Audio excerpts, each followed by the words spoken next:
بسم اللہ الرحمن الرحیم۔ السلام علیکم۔ گھر میں خوشحالی لانے کا وظیفہ۔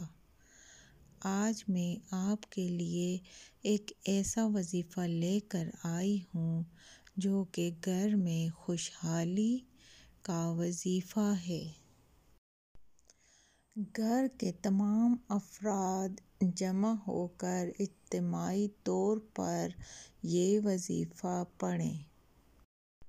جمعے کے دن آپ لوگوں نے درود شریف پڑھنا ہے کم از کم 10 منٹ۔ گھر کے سب افراد نے جمعے کے دن 10 منٹ درود شریف پڑھنا ہے۔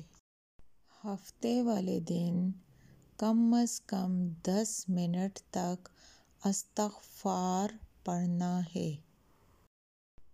اتوار والے دن آپ لوگوں نے 10 منٹ تک حسبنا اللہ و نعم الوکیل پڑھنا ہے۔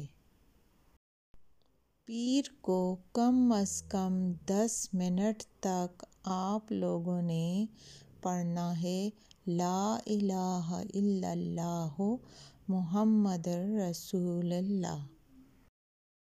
منگل والے دن لا حول ولا قوۃ الا باللہ، اس کلمے کو بھی آپ نے کم از کم 10 منٹ تک پڑھنا ہے۔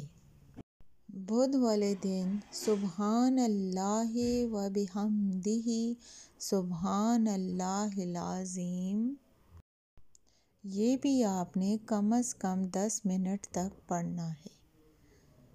جمعرات کے دن سورہ اخلاص پڑھنی ہے۔ سورہ اخلاص بھی آپ نے کم از کم 10 منٹ تک پڑھنا ہے۔ اس کے بعد سب گھر والوں نے اجتماعی دعا کرنی ہے۔ انشاءاللہ کچھ دنوں میں ہی آپ کو فرق نظر آئے گا۔ اگر آپ کو میری ویڈیو اچھی لگے تو لائک اور سبسکرائب کر دیں اور خود بھی عمل کریں اور دوسروں کے ساتھ ویڈیو کو شیئر کریں۔ جزاک اللہ۔